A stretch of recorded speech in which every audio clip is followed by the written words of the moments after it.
Ici, bon, j'ai une Suzuki S-Cross et sur cet exemple, je vais vous montrer comment modifier les paramètres de navigation dans les voitures Suzuki. Donc, en gros, laissez-moi vous montrer comment trouver les paramètres de navigation dans le système d'infodivertissement Suzuki et laissez-moi vous montrer comment les modifier.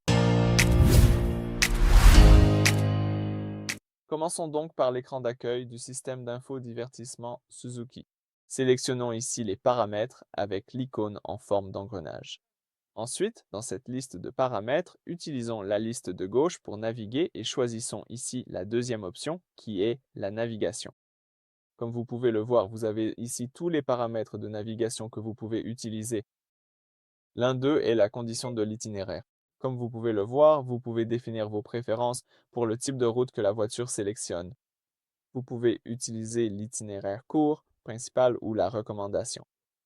La recommandation signifie que la voiture choisit l'itinéraire le plus équilibré.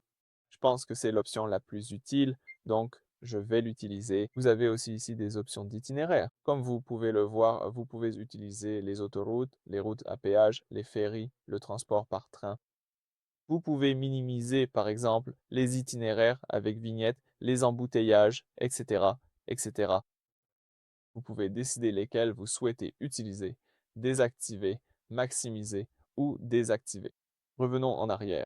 Vous avez aussi ici le guidage d'itinéraire dynamique. C'est vraiment utile. Cela utilise les données de circulation en temps réel pour modifier votre itinéraire s'il y a un accident ou un embouteillage devant vous. Donc, vous pouvez activer ou désactiver cette option, mais je préfère généralement la laisser activée. Vous avez aussi le mode guidage d'itinéraire dynamique. En ce moment, je suis en mode manuel, mais je peux utiliser le mode automatique.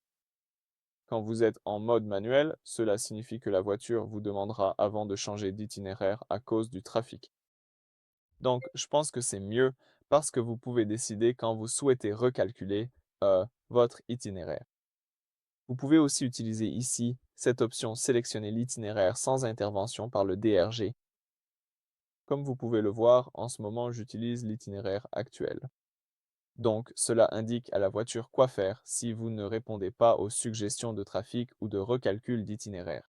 Actuellement, cela vous maintiendra sur votre itinéraire actuel, mais vous pouvez le modifier pour choisir le nouvel itinéraire. Donc, si vous ne faites rien, la voiture choisira automatiquement le nouvel itinéraire. Vous pouvez aussi utiliser et modifier la vitesse pour l'ATA, donc route locale, route nationale, autoroute. Cela ajuste la façon dont la voiture calcule l'heure estimée d'arrivée.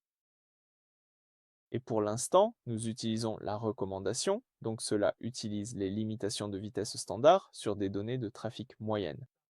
Mais vous pouvez la modifier, par exemple, à 20 km par heure ou même 80 km par heure. Très bien. Quoi d'autre? Ici, vous pouvez aussi utiliser la fonction blocage de zone comme vous pouvez le voir. Vous pouvez les rechercher par nom, par trois mots, par adresse, par code postal. Donc, en gros, cela vous permet de sélectionner des zones spécifiques sur la carte que vous souhaitez que la navigation évite toujours. Par exemple, certains chantiers ou quelque chose de ce genre. Vous avez aussi ici l'option pour afficher le point de guidage agrandi. Donc, lorsque cette option est activée, l'écran affichera un zoom sur un carrefour complexe à l'approche de celui-ci. Vous pouvez également activer ou désactiver l'illustration des points de guidage. Cela affiche un dessin en 3 dimensions ou une image réaliste d'un carrefour ou d'une sortie spécifique. Vous pouvez également utiliser le zoom automatique.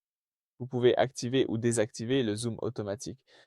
Il effectue automatiquement un zoom avant sur la carte lorsque vous êtes proche d'un virage et un zoom arrière lorsque vous roulez tout droit sur l'autoroute. Donc, c'est assez utile. Il effectue automatiquement un zoom avant et un zoom arrière. Vous verrez vraiment un excellent résultat si vous activez cette option. Donc, j'utiliserai ce bouton pour l'activer. Vous avez aussi ici affiché le guidage d'itinéraire sous forme de liste, comme vous pouvez le voir ici. Donc, cela affiche une liste de tous les prochains virages sur le côté de l'écran. Quoi d'autre? Vous avez aussi ici affiché les panneaux directionnels pour les autoroutes. Cela affiche les véritables panneaux d'autoroute, bleu ou vert, sur votre écran afin que vous sachiez exactement dans quelle voie vous placez. Donc, Je préfère avoir cette option activée. Et vous avez aussi ici le guidage pour les frontières entre pays. Bien sûr, il vous alertera lorsque vous franchirez une frontière vers un autre pays. Vous avez le guidage pour les points de fusion. Il vous avertit lorsque deux fils de circulation sont sur le point de fusionner en une seule. Vous avez aussi le guidage pour les panneaux stop. Il fournit une alerte visuelle ou sonore lorsqu'un panneau stop approche. Donc je préfère avoir cette option activée. En ce qui concerne le panneau stop, j'aimerais voir et entendre, donc j'utiliserai l'affichage et le son. Mais vous pouvez par exemple utiliser uniquement l'affichage. Vous avez aussi ici l'avertissement de zone scolaire. Je vais activer cette fonctionnalité car elle vous alerte lorsque vous entrez dans une zone proche d'une école afin que vous puissiez ralentir. Assez utile. Et vous avez aussi ici interrompre l'écran AV avec les instructions. Donc si vous êtes sur l'écran radio ou média, la navigation s'affichera ou prendra le contrôle de l'écran lorsqu'il sera temps de tourner. Donc assez utile. Je garde toujours cette option activée, mais vous pouvez par exemple la désactiver sur afficher le point d'instruction ou guidage d'itinéraire dynamique, mais je vais les laisser activés. Très bien. Donc, comme vous pouvez le voir, voici la liste complète des paramètres de navigation que vous pouvez configurer, que vous pouvez ajuster. Il y en a pas mal, vraiment beaucoup. Celle-ci était exactement celle du Suzuki S-Cross de 2026, mais je pense que c'est similaire dans d'autres voitures Suzuki. Vous pouvez vérifier dans votre voiture et simplement les adapter à vos besoins. Très bien, c'est tout. Merci d'avoir regardé.